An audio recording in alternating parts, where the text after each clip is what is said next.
All set? Can you hear? Good morning. Hopefully you can hear me. I'm Eric Wilcox. I'm our Vice President of Hyperscale Solutions at Emerson Network Power. My team has a booth in the far end of the exhibit hall where we're showing off our what we call the integrated rack, and the topic I'm going to cover with you today. Our team is also responsible for turnkey data center solutions. In fact, we're working closely with Facebook on wrapping up one of their next 15 megawatt deployments this week.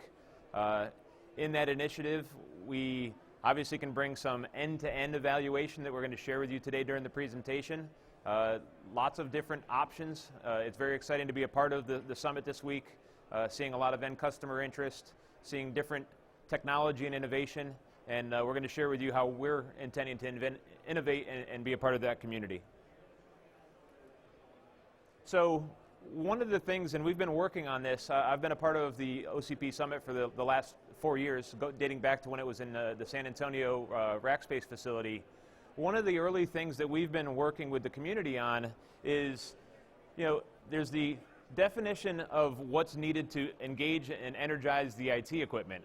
And in some cases, there's a notion that we're kind of portraying that possibly there's over-definition of what's to be done inside of a certain space. Okay, so if you think about the rack that's demonstrated on the left, the important part is that the IT equipment, the server storage network devices, need to have sufficient 12 volts show up on those bus bars, and those bus bars need to be located in the right location so that an OCP-compliant sled can engage on the rack and achieve the energy that it expects. You can see that certain form factors and certain power levels started to be prescribed within the 3U space. And as we looked at that and engaged with our customer set, we started to realize pretty quickly that this wasn't going to be flexible enough, and this wasn't going to meet the varying IT demands, the various power densities. If you think about a high-performance compute cluster versus a cold storage, those are two different workloads, and both are supposed to be addressed in the Open Compute Forum. So what we did was take an approach where we just looked at the 3U space and said, now, how can we, as a power provider, somebody who's been in the, Emerson was just up here prior to this, we've been working in AC power, we've been working in DC power, we do DC plant. How can we innovate and provide options in that space? So we welcome you to come see over and get specifics on all that I'm talking about, but we're going to hit some high-level approach to how we solve the problem. If you look at the power shelf that's here, it's a 10-slot, 1U by 3U slots. Each one of those slots is enabled with a 3-kilowatt building block. There's two separate building blocks that we presently have. The first one is a rectifier rated at 3 kilowatts, has a wide range of AC inputs, all of the 200s up through 277, and everything in between, and energizes a 12-volt bus. The other building block is a 3-kilowatt battery backup based off lithium-ion technology that resides on the 12-volt bus and can be configured to support 90 seconds per 3-kilowatt battery backup that you put in the enclosure. So let's talk about some applications and how we can address the varying loads that exist in data centers and telecom centers. So, as I mentioned earlier, cold storage may be a 3-kilowatt solution. And as we address that, one of the things I want to point out, all of the ones that have a red are indicative of a battery slot, and the silver would be a rectifier. So in this particular case, we would have maybe redundant feeds, maybe an A and a B feed, could be 208, could be 230, feeding the first rectifiers, so you have your service and concurrent maintenance capability, and the third slot being a battery backup that can give you that 90 seconds of holdup for that type of load. You can scale that and have additional rectifiers, so you can have 2N, if you wanted to go to that level, so maybe that's why there's 4 rectifiers and 2 batteries, but lots of flexibility around, can you do N, 2N, 2 feeds, N+1, battery backup. When you're at the 3-kilowatt level, can certainly bring, maybe you'd want to load in extra batteries and extend your runtime from 90 seconds to 3 minutes. So lots of flexibility around how to address low power. As you move into, this is I'll be honest, this is my favorite configuration. I think this makes the most sense in terms of what people are trying to accomplish in a data center today. The 208 30 amp drop puts you at 8.6, about 9 kilowatts of power. That's really what a lot of rack densities are seeming to centralize around. It's probably the most common rack density we encounter with customers.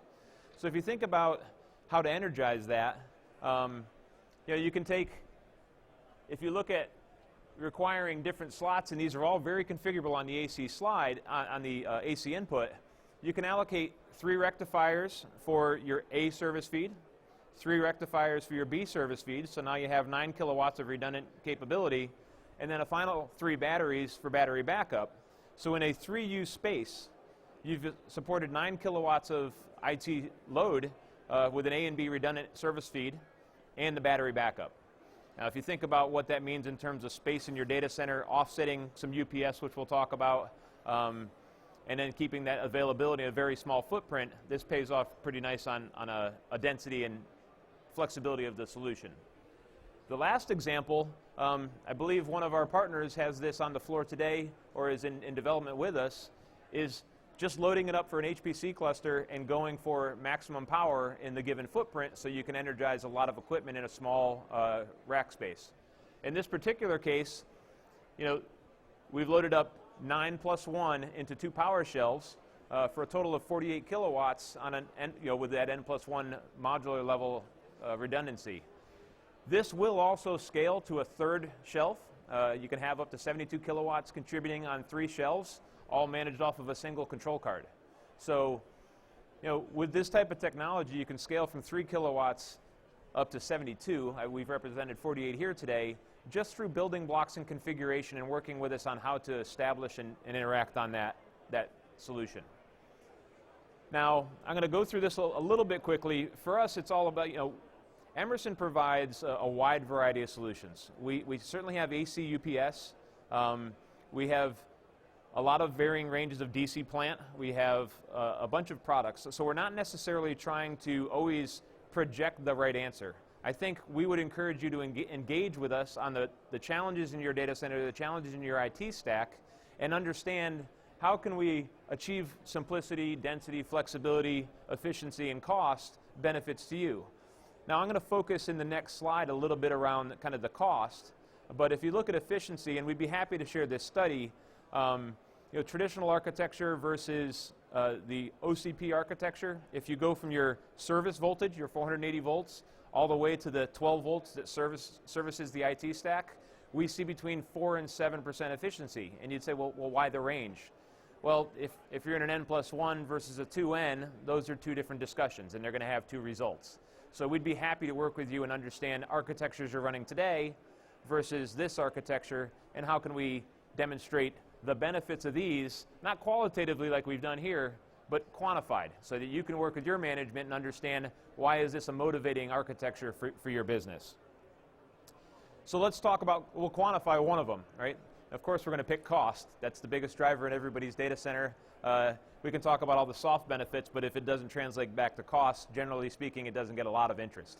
So what we've done is, if you look at the upper portion, from the utility AC, low voltage, AC UPS, an AC distribution where you're going to have either transformation down to 415 or 400 or 208, and then an AC PDU in the rack. And then there's an embedded power supply, right? The traditional server had 2 embedded power supplies. And obviously, if you understand what the rack infrastructure is that's being proposed by OCP, it's that same utility in low voltage AC, but we quickly moved to distribution into rack level distribution on the bus bar and power at a centralized shelf. And inside of the server, that 12 volt native voltage, you don't have to have conversion inside the server. Now, as a previous server design manager for power subsystems, this really simplifies the server design, right? Not having that thermal contribution, not having that EMI contribution, not taking up 15 to 20% of the server space for the silver box power supply. I think we can all agree really simplifies server development and could speed your deployment there. But let's get back to the kind of cost analysis. So, if you look at it, we've tried to, this is based off of a 250 kilowatt deployment We took, again, average rack densities around that 8 to 10 kilowatts and built out a 250 kilowatt kind of example. In that, the items that are on the left, we've stacked up in terms of what is their contributing cost on a dollar per watt basis. And what you'll notice pretty quickly is, obviously UPS is a big portion of the, and this is coming from a UPS company, is a big portion compared to kind of the rectifiers and battery backup and some of the chassis and distribution. Because of the copper of the 12-volt bus bar, you'll see the orange category on the right side has grown a little bit, but not to the scale of the UPS. Now, the biggest one I want to draw attention to is the embedded power supply, and I'm hoping that this translates and people will start to investigate this for their own example. The embedded power supply that we used was a standard OEM server that had two 750-watt power supplies for that redundancy that's available in most enterprise-level servers. And in doing that, in our case, I think we used around a 350-watt load, which is pretty typical, but that was the size of power supply available for that server. So if you think about that for a minute, you have 350 watts of load and 1,500 watts of capacity that is tied and stranded to that load. And you're paying for all that, right? When you have an embedded power supply, you can't reallocate it to some other product, right? So it's stranded and you're paying a premium for it. So that's really the big trade-off. I mean, and I guess people can come, and we've debated it heavily inside our company around, well, is this the right number? Well, these are list prices, right? And all list isn't created equally. But when you're in an order of magnitude of almost 3 to 1, I'd place a bet with just about anybody that as you go and we do this for your application, you're going to have similar results. Of course, your results may vary, but an order of magnitude of 3 suggests that there's really something tangible here in terms of your costs. And we've looked from the utility service voltage to that 12 volts that gets applied at a server, okay? So then, unintended consequences or just benefits when you change an architecture. Other things that we've been working on, and I believe Intel is demonstrating this in one of these in their booth today, and we've had a lot of interest from the industry around, well, once you put that 12-volt battery backup on the 12-volt service bus, what other benefits can you do? So let's talk about a few of them. So eco mode, if we have kind of an average power line, and we'll make a fictitious, you have 1,000 watts, right, that you're supporting. So on that fictitious line, if there's a scenario where you're monitoring your system and you're consistently below that line, this has the ability to take off rectifiers, take them offline, and get a higher performance or be on a better place in the efficiency curve of the rectifiers that are online to improve your performance in the data center. Now you could take that a step further and say, once you've observed that a rectifier spends more of its life offline or has spent multiple years offline, in this type of configuration, you can go pull that rectifier and redeploy it in another shelf somewhere in your data center, right? That's not an option you have with an embedded power supply. So going back to that flexibility and scalability, if you've constantly not utilized the resource that you previously deployed, you can reassess and you can redeploy, right? So that's got inherent value. From a power boost standpoint, this is where, again, if you're on that 1,000 watts that you're trying to support, in the past, the reason that 750 watt power supply was over provisioned on the embedded server was if you surpass that, say 350 watts, well, there was no other energy source, and there was this fear of workload or hardware or something peaking above your calculation, so everything's oversized. So now you can actually align your power budgeting and your rectifier sizing. So if a transient or a workload comes through, the battery backup that's on the very same bus can help ride through certain transients. You have 90 seconds of twice rated energy. So again, back to the 1,000 watt example, if you budgeted for 1,000 watts, you had 1,000 watts worth of rectification, well, if you get a 1,200 watt transient come through, your battery can pick that up and carry it for multiple minutes and multiple recurrences. Now you have to manage and understand duration, but it's a resource that's available that can be redeployed for not just supporting in the event of power loss, but other reasons. If you take that one step further, and this is what Intel has the ability to demonstrate in their booth, once you are over a peak and you acknowledge that and your battery is contributing, you can start to have some intelligence within your system to throttle the system and bring it back inside of a reasonable budget, acknowledging that you're at a kind of peak performance or over your power budget, and sustain a longer duration for operation. So just some of the things, once you change an architecture, you've brought a 12-volt resource directly on the bus that used to be disconnected off on the AC system.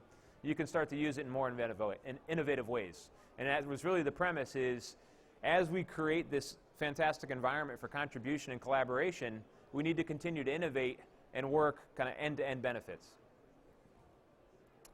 So that's my 15 minutes. I'm 35 seconds over. Sorry for that. I appreciate your time, and hopefully you found it informative. We're in the back corner if you have any questions around any of the material presented. Thank you.